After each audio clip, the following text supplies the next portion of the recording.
Bom dia, turma. Tudo bem? Estão me escutando?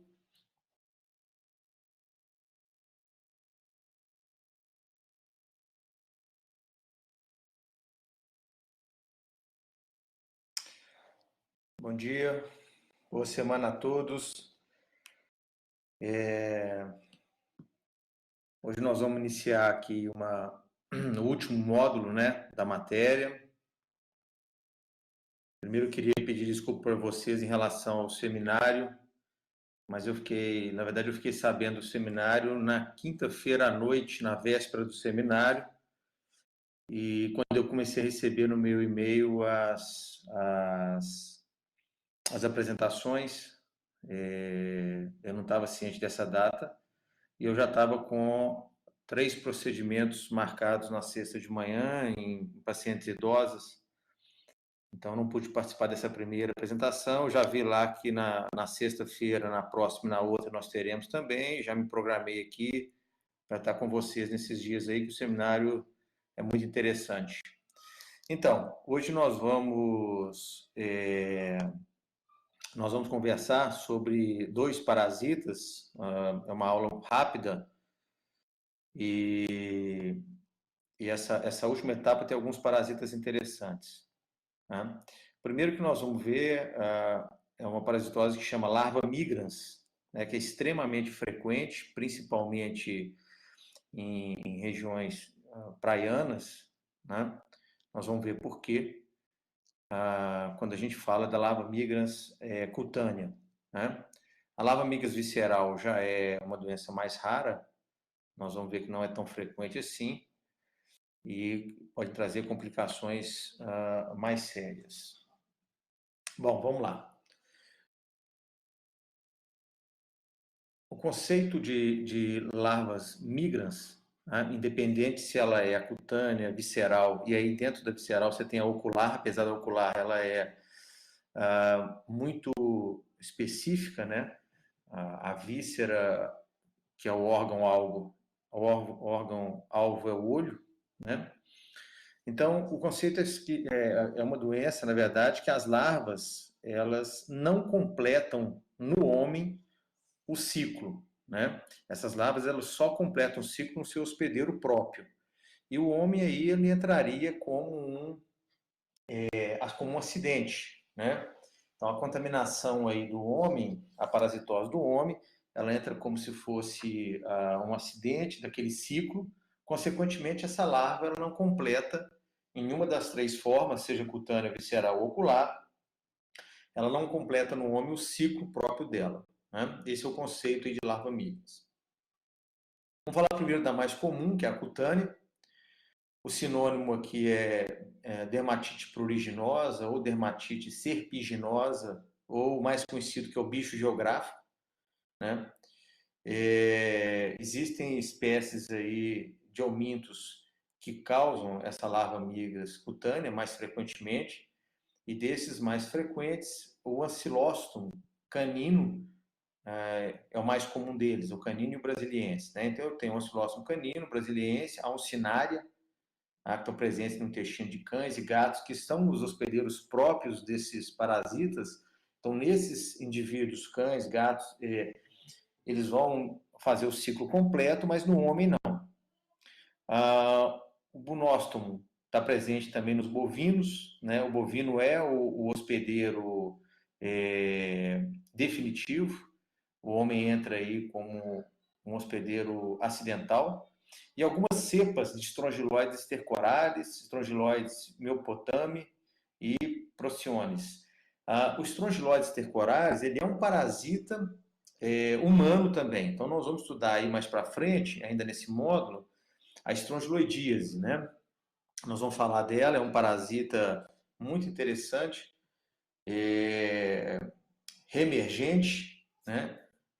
Porém, algumas cepas de estrongiloides, elas não desenvolvem o ciclo completo no homem. Consequentemente, vai haver aí o desenvolvimento do quadro de larva migrans, tá? Muito bem, então esse é o ciclo. Na larva migrans cutânea, o que eu tenho é a parada do ciclo nessa posição aqui, ó, né? Migração no subcutâneo. Então, acontece que os ovos são eliminados pelo hospedeiro definitivo, né? Ele elimina os ovos lá no meio externo. No meio externo, na dependência de condições ideais, a temperatura, oxigenação, iluminação, umidade, né? É uma doença que o parasita ele precisa no meio externo dessas condições. Vai haver as mudas larvárias, então nesse meio externo, a mudança de L1, os ovos eclodem, liberando larvas, e essas larvas vão fazer as mudas de L1 até L3. Essa aqui é uma L3 infectante, né? E por penetração ativa na pele, é uma doença que não tem outro jeito no ser humano. Só por penetração ativa na pele, essa larva ela tem a capacidade de atravessar a pele, né? Então ela vai dar uma dermatite ali no local. E aí ela vai ficar migrando no subcutâneo por semanas ou meses, se não for tratado, né? Não fazendo tratamento, essa larva ela promove, ela faz um deslocamento, causando um túnelzinho, né? Na pele, e superficialmente nós vamos ver o resultado disso como se fosse uma linha serpiginosa, a chamada de bicho geográfico, porque ela forma como se fossem as bordas de um mapa. Nós vamos ver as fotos daqui a pouco. Se eu for ter a larva migras visceral, essa larva, na verdade, da pele, não é a mesma espécie, são outras espécies que são mais comuns. Essas larvas, elas caem na corrente sanguínea. Aqui eu tenho um ciclo completo, né?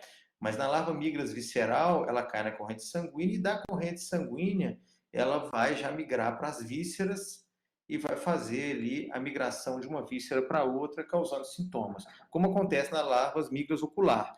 Essa larva, na verdade, ela cai na corrente sanguínea e vai procurar o órgão-alvo, que é o olho, né, na dependência da espécie, tá? Então, em uma das três, há o desenvolvimento do indivíduo adulto, né? O verme adulto, ele não se desenvolve nas larvas migras, porque o homem não é o hospedeiro definitivo desse parasita nesse ciclo, tá bom? Muito bem. Quais, então, são os sinais e sintomas da larva migras cutânea, né? Nós estamos falando da cutânea, que é a mais comum. Primeiro, com a entrada do parasita na pele, eu vou ter uma reação inflamatória, né? Uma reação de defesa do organismo na tentativa de combater o parasita. Então, vão se formar lesões eritemotopapulosas, são lesões pequenininhas, parecendo umas espinhas, né? Avermelhadas, com algumas pápulas. Pode desenvolver algumas vesículas. Vesícula é como se fosse uma bolha pequenininha, né? Então, algumas vesículas. É pruriginosa, então coça. E aí é um problema, porque se eu tenho prurido e coçar, eu posso ali acabar abrindo uma lesão de continuidade com minha unha e permitir com que bactérias entrem ali. Então, não é incomum esse paciente, na verdade, estar com uma larva migras cutânea e ele procurar o serviço de saúde porque aquilo começou a piorar, começou a ficar mais eritematoso, mais avermelhado, mais dolorido, né? O eritema se estender pela pele lateral, e isso, na verdade, se transformou numa infecção bacteriana, né? Uma erisipela, por exemplo, tá? Então, não é incomum isso acontecer. Nós vamos ver uma foto aqui, né? Porque eu tenho uma pele já lesada e bactérias podem entrar ali. Vocês já estão vendo com a Cristina lá, a professora Cristina, as bactérias da pele, que são mais comuns de fazer isso, né? A gente tem o staph, o strepto, né? Que são bactérias que são mais comuns de fazer essas lesões secundárias numa lesão de continuidade na pele. Aonde que é mais comum eu ter o bicho geográfico? Em locais que eu toco o solo, ou que a minha mão leva o contato do solo até essa região. Como, por exemplo, os pés, pernas, nádega, né? São as regiões mais comuns. As mãos, por tocar o solo. Os antebraços, que eu vou tocar quando eu vou sentar e deitar no solo. A boca e os lábios, porque a pessoa põe a mão na boca, então ela leva a larva, o contato da larva até a boca, né? Então são lesões mais frequentes, destacando aqui principalmente os membros inferiores, né? As pernas e os pés, tá? Inicialmente eu vou ter então essa lesão eritemato-papulosa, e aí eu vou ter uma linha que a parte mais aguda, vamos falar assim, ela é eritematosa, ela é avermelhada, e o que vai ficando para trás, né, a lesão menos ativa, onde o bicho geográfico já passou, ela se torna uma linha sinuosa escura, meio amarronzada. E pelo prurido e pela coçadura, aquilo acaba causando pequenas crostas, né, como se fossem aquelas casquinhas que formam em cima dos machucados, tá bom? Se eu tiver a passagem dessas larvas pelo pulmão, né, se o parasita ele fizer com que haja o contato dessas larvas no pulmão, eu posso desenvolver quadros de síndrome de Leffler, que nós já vimos lá, que caracteristicamente é o grupo NASA que causa, né, que é o Necator, o Ancilóstomo, o Strongyloides, né, e o Ascaris, né? Então, esse grupo é que caracteristicamente tem um ciclo de Loss passando pelo pulmão, causando a síndrome de Leffler. Mas essas larvas, como por exemplo os strongyloides, né, têm a passagem pelo pulmão também, então eles podem passar ali sem desenvolver o indivíduo adulto nessas cepas, causando a síndrome de Leffler, né? Não é uma coisa comum, mas pode acontecer. Eu vou ter eosinofilia principalmente na reinfecção. Então, se eu tive contato com aquela larva, com aquele parasita, e tiver um novo contato posterior, eu vou ter uma eosinofilia mais marcante. Os eosinófilos no sangue periférico, eles vão aumentar ainda mais. Tá certo? Bom, aqui são as imagens que a gente tem. Veja só, isso aqui está no cotovelo, próximo do cotovelo, né? Eu tenho uma lesão aqui, né? Veja que eu tenho uma lesão que começa a formar uma linha, né? Eritematosa, pruriginosa, com algumas crostas já. A mesma coisa aqui no pé, né? O pé também tem essa linha se formando. Na nádega já é uma lesão mais extensa. Veja que formou como se fosse realmente um mapa, né? A linha toda sinuosa e geográfica. Essas são as larvas que vão estar aí caminhando nesse subcutâneo aí, tá bom? Causando essa lesão. Ainda mostrando algumas lesões, essa aqui na perna, né? Essa aqui no dedo, uma lesão inicial no dedo, né? Normalmente essas pessoas são pessoas que têm contato com terra, com bosques, são às vezes lavradores, né? Ou mesmo contato na praia, né? Por isso que não é interessante os animais, gato, cachorro, na praia, porque com a eliminação de fezes aqui naquele local, se há a contaminação dessa areia. Isso aqui já mostra uma infecção secundária, aquilo que eu falei para vocês, né? Não é a característica do bicho geográfico fazer essa lesão purulenta e tão eritematosa, difusa. Ele faz, na verdade, uma linha sinuosa que vai se estendendo. Aqui não, aqui eu tenho uma região que tem realmente a linha sinuosa, vejam aqui, porém eu tenho um pé e dedos muito edemaciados, eritematosos, com lesão já erosiva, né? Com fibrina, com pus, né? Então, uma lesão secundária, que com certeza uma bactéria entrou e está causando aí uma infecção secundária bacteriana. E aí, nesse caso, a lesão bacteriana passa a ser o ator principal, né? Então, a gente precisa agora de dar atenção a essa infecção bacteriana, porque isso pode trazer consequências maiores, como uma sepse, por exemplo, ou um quadro infeccioso grave, né? Então, a gente faz primeiro o tratamento da infecção bacteriana, resolve esse processo para depois, se realmente ficar definido que há um bicho geográfico por baixo, a gente trata ele. É outra coisa que às vezes é difícil de determinar, né? Porque você tem uma lesão em cima da outra. Então, o que chama atenção aqui é a lesão bacteriana, e essa sim deve ser de maneira mais urgente tratada para que não haja nenhuma complicação. O diagnóstico é clínico, basicamente clínico, né? Tanto qualquer clínico pode fazer esse diagnóstico, né? Desde que você já tenha visto a lesão uma vez, escolhendo a história do paciente, fazendo uma análise. Se você tiver ali uma lupa para observar melhor a pele, é mais fácil ainda. É claro que isso chega mais frequentemente para os dermatologistas, né? E ele, com alguns instrumentos de observação que vão dar um zoom maior ali, ele consegue estudar bem essa lesão, mas nem precisa. Se você tiver uma lesão muito característica, como essa que nós mostramos aqui, você não precisa nem de aumentar a lesão, você consegue fazer um diagnóstico clínico. E o tratamento é muito tranquilo quando eu não tenho complicação secundária, né? O dermatologista pode usar aí a neve carbônica, ele congela o parasita, né, às vezes no consultório dele, ou a cloretina, né? Mas os próprios antiparasitários, eles conseguem tratar. Então, a gente tem, quando a lesão é muito pequena, você pode usar uma pomada de tiabendazol em cima da lesão, né? Ou então o tratamento oral, que aí você tem algumas opções aí, ó, tiabendazol, albendazol, o mebendazol também trata, que tem por saúde, a ivermectina, né? Esse é um medicamento que a gente guarda muito para os estrongiloides, mas pode ser usado. A própria nicloxazanida, que não está aí, né? Nós já falamos dos nomes comerciais, né? As opções que a gente tem no mercado, como Anita, como Azox, como Trimida, né? São nomes comerciais, fantasias aí da nicloxazanida. Então, o tratamento é muito tranquilo desde que a gente faça o diagnóstico, e é importante, primeiro, porque aquilo incomoda, e segundo, porque, como eu disse, a gente abre aí uma chance de vir uma infecção bacteriana secundária. Se eu não fizer nada, e se eu não tratar esse paciente, né, ele está suportando ali aquele prurido, aquela lesão, e ele mora muito longe, ele não procurou o médico, não tratou. Bom, como esse parasita ele não vai se desenvolver para indivíduo adulto, ele vai morrer com o passar do tempo, né?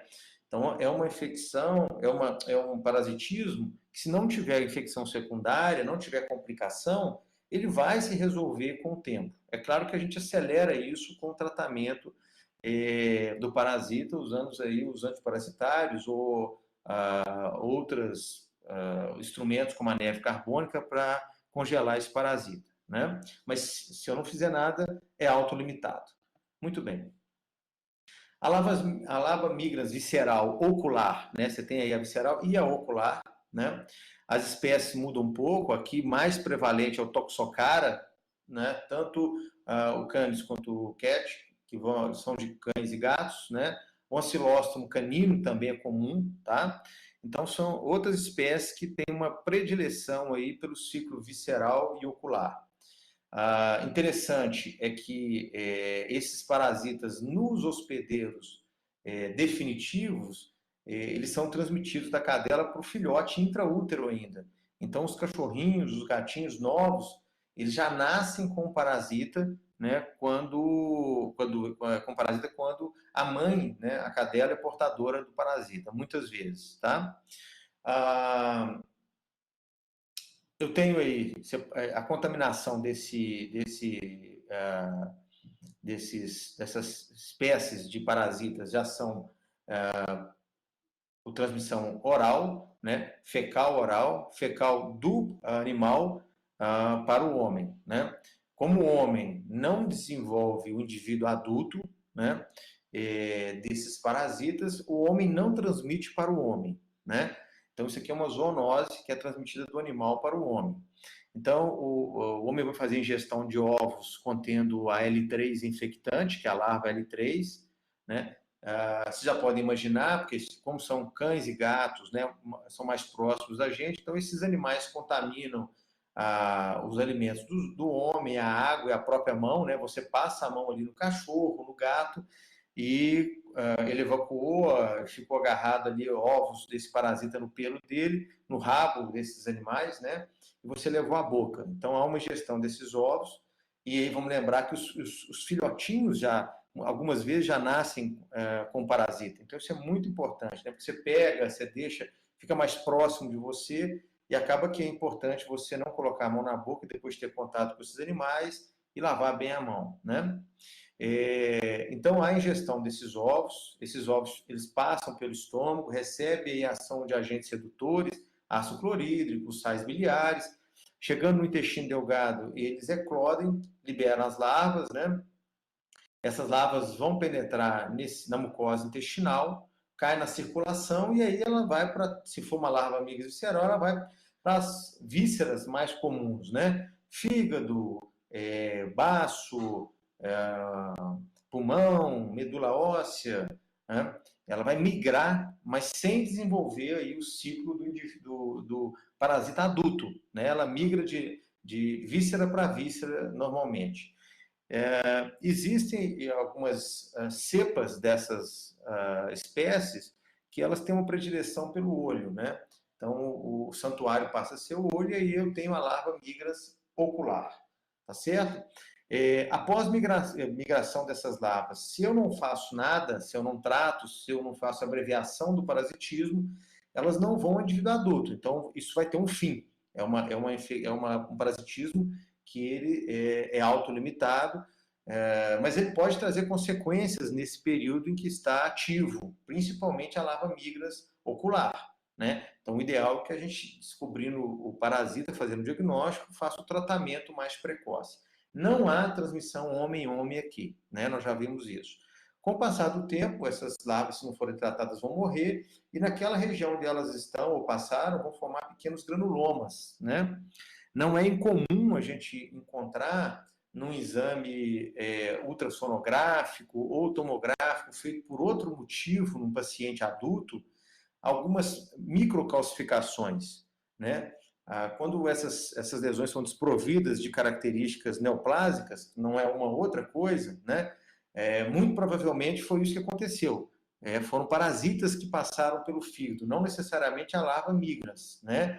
Mas às vezes o parasita tem um ciclo que faz com que haja a passagem dele pelo fígado, por exemplo, e aquilo forma pequenas calcificações que vão ficar o resto da vida e não tem nenhum significado clínico, tá? São granulomas calcificados, na verdade, tá bom? Muito bem. Bom, as manifestações clínicas da larva migrans visceral ocular vai depender aí da quantidade de larvas, é lógico. Quanto mais larvas eu tiver, normalmente mais sintomas eu vou ter. Do órgão invadido, se é olho, se é pulmão, se é fígado, se é medula, né? E da resposta imunológica que o indivíduo vai ter. Eu já falei para vocês que algumas vezes, ou muitas vezes, o indivíduo ele tem uma resposta imunológica exacerbada na tentativa de destruir o parasita e acaba causando também uma lesão ou sinais e sintomas no indivíduo, né? A própria resposta imunológica ela pode fazer isso, ela pode destruir tecidos que são sãos, que estão ali próximos do parasita e algumas vezes nós temos que, na verdade, barrar essa resposta imunológica na tentativa de não causar uma lesão maior. Claro que uma boa parte desses pacientes é de assintomáticos, né? E o quadro clássico da larva migrans visceral é esse aí de baixo, hipereosinofilia sanguínea.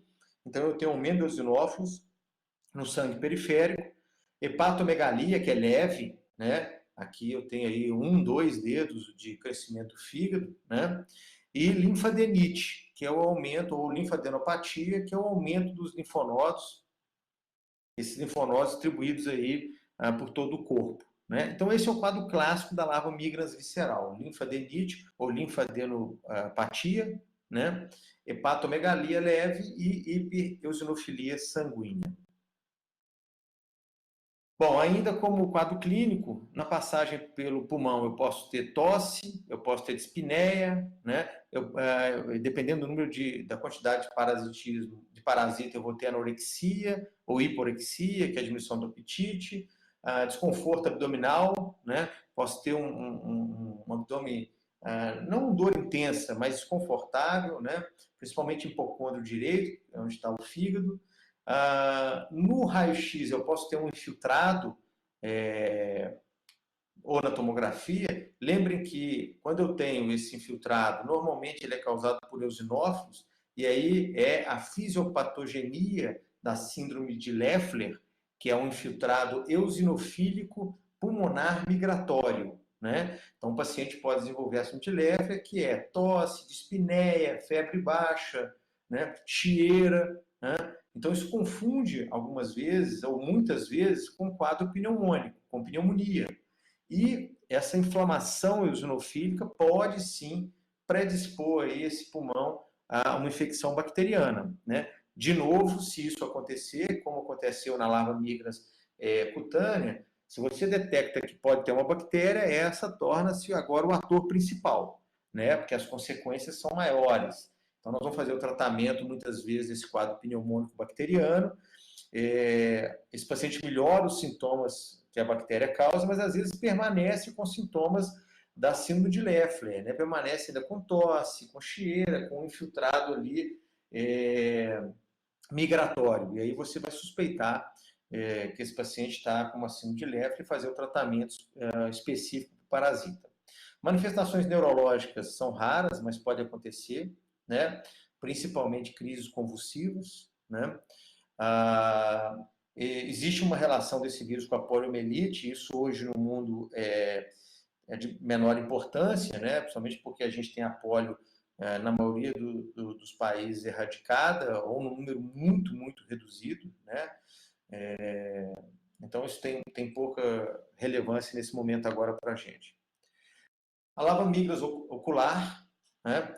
Em que o parasita procura o olho como um santuário, né? Quando o parasita está restrito ali no olho, ele não tem um contato grande com o sistema imunológico. Então, é como se o parasita ficasse protegido dentro do olho. Então, normalmente, eu não tenho hiperreusinofilia, eu não tenho um aumento dos eosinófilos periféricos, justamente porque o parasita ele está dentro do olho, né? Então, normalmente, sem hiperreusinofilia aqui. Existe uma resposta imunológica menor, notadamente por causa disso, né? O parasita está guardado dentro do olho, vamos falar assim. A maioria das vezes, essa lesão é uniocular, né? Ela está de um lado só, tá? Pode desenvolver desde quadros assintomáticos até lesões mais graves, como cegueira, né, na dependência do local de lesão, hemorragias intraoculares, papilites, né, catarata, acelerando aí a opacificação do cristalino, e até lesões na órbita, né? O parasita pode causar lesões destrutivas dessa órbita ocular aí, tá? Então, assim, suspeitando desse diagnóstico, o tratamento precoce é indicado, né? Aqui, o diagnóstico é feito pelo fundo de olho, nós vamos ver ali, né? Então, normalmente, o oftalmologista é o profissional responsável pela maioria desses diagnósticos, né? Bom, biópsias, isso aqui da larva migrans visceral como um todo, elas são raras de serem feitas. Aqui não é biópsia do olho, tá, gente? Aqui é biópsia de outros órgãos, como, por exemplo, fígado, medula, né? Pode ser feito, mas não é comum essas biópsias serem realizadas como primeira opção para fechar um diagnóstico de uma larva migras visceral. A anamnese vai ajudar, principalmente se esse paciente tiver um quadro clínico característico, anamnese de exame físico, né, aquele quadro de hepatomegalia leve, hiperosinofilia periférica e o paciente tiver linfonodomegalia, né, pode te ajudar. Os sintomas não são específicos aqui, isso é um problema, né, são sintomas completamente inespecíficos, tá? A eosinofilia, como eu disse, ela pode chamar atenção para isso, mas ela também não é específica. Eu posso ter desde quadros alérgicos, que podem dar eosinofilia, até todos os outros parasitas, né? Existe uma hipergamaglobulinemia IgM-IgE total, né? Que também não é específico de nada, isso é só curiosidade para vocês, como também existe elevação das isohemoglutininas anti-A e anti-B, né? Que também não é específico. A hepatomegalia, ela vai acontecer numa gama muito grande de doenças, tanto sistêmicas quanto do trato digestivo, então também não é específico. Então veja que o diagnóstico, a suspeita do diagnóstico não é fácil, né? Eu tenho sintomas, quando eu tenho um paciente sintomático na larva migras visceral, esses sintomas são completamente inespecíficos, eles podem mimetizar desde quadros de pneumonia, né, até outras doenças, como por exemplo até um linfoma, que eu posso ter uma febre baixa, eu posso ter linfadenopatia ou linfadenomegalia e um fígado discretamente palpável. Então, existe uma gama de diagnósticos diferenciais aqui, não é fácil fechar esse diagnóstico de larva migras visceral, né? Quando eu tenho sintomas oculares, isso já fica mais, vamos falar, mais fácil, né? Porque esse paciente é encaminhado normalmente para um exame oftalmológico e um oftalmologista ou um clínico bem experimentado aí nessas doenças podem fechar esse diagnóstico, né? Claro que só a observação com exame de fundo de olho não é específico para essa doença, tá? Profilaxia. Como os essas larvas, né, elas têm uma relação com os animais, né, nós vimos que ali é uma zoonose, então evitar o contato de cães e gatos com praias, com caixas de areias públicas, isso é importante, são essas caixas de areia de parquinhos onde as crianças vão brincar, né, o animal faz cocô ali e acaba contaminando aquela areia toda, né. Controle de cães e gatos vadios, né? O higiene pessoal, lavar as mãos, principalmente com o contato desses animais, quando tiver contato com esses animais ou quando for se alimentar. O exame periódico de fezes nos animais ou o tratamento, né, o vermífugo nesses animais que são domiciliados, né? E o tratamento desses animais precoces quando feito o diagnóstico desses parasitas nele. Então, essas são as profilaxias que a gente tem. Entra aí também naquelas que são de transmissão fecal animal, oral humano, cortar a unha, né? Lavar a mão, cuidado com os alimentos, cuidado com a água. Isso é muito importante. Bom, tratamento. Veja que na larva migras ocular, nós vamos usar, interessante, para tentar parar ou diminuir a inflamação, às vezes pomadas que contenham também corticosteroides ou até fotocoagulação, né? O oftalmologista vai lá e faz fotocoagulação para parar alguma hemorragia que esteja tendo intraocular, né? Os corticoides, na verdade, são drogas anti-inflamatórias, né? E que, dependendo do tempo que você usa, eles podem se tornar imunossupressores. É claro que aqui, como são pomadas e o contato é tópico, não causa uma imunossupressão, né? Mas eu causo uma diminuição da resposta do meu sistema imunológico, porque, como nós falamos lá atrás, pode ser ele o causador aí de algumas dessas lesões que nós vimos. Na tentativa de matar o parasita, ele acaba causando lesões também em tecido sadio. Posso usar também o tratamento sistêmico, que vou usar principalmente na larva migras visceral, né? Então, eu tenho o tiabendazol, né? Pode ser usado o albendazol, pode ser usado a ivermectina, como nós já vimos, pode ser usado a nicloxazanida. Então, são antiparasitários, normalmente de amplo espectro, né? Veja que a maioria pega quase todos os eumintos, alguns pegam também protozoário, um pouco de protozoário, como o albendazol pega, né? A nicloxazanida também pega protozoário e euminto. Então, na maioria das vezes, esses antiparasitários eles são de largo espectro, né? Para fazer o tratamento desses parasitas. Muito bem. Bom, a larva migra chegou ao fim. Deixa eu ver aqui como que nós vamos fazer para colocar o outro. Nós temos uma apresentação de um outro parasita agora, que é, se eu não estou enganado, o Immunolepis nana, que é muito curtinho também. Alguma dúvida aqui na larva migra, gente? Tem alguma dúvida aí? Deixa eu carregar uma apresentação aqui, uma outra apresentação, só um minutinho.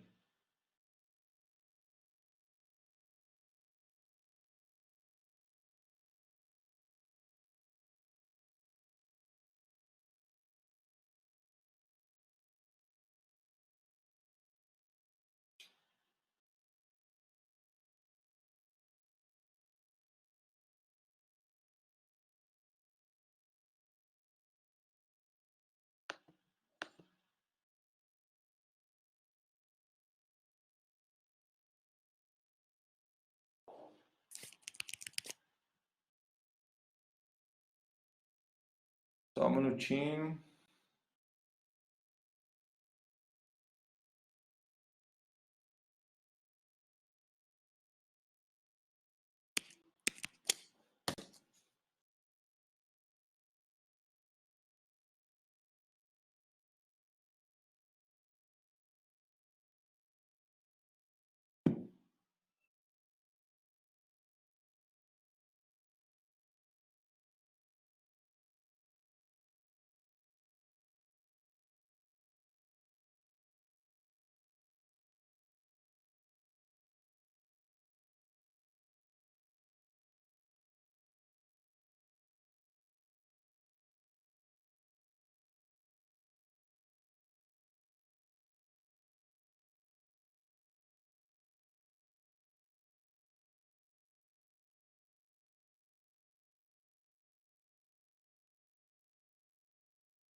no sistema, eu vou encerrar essa e nós abrimos outra com o Imunolabs, que é bem rapidinho.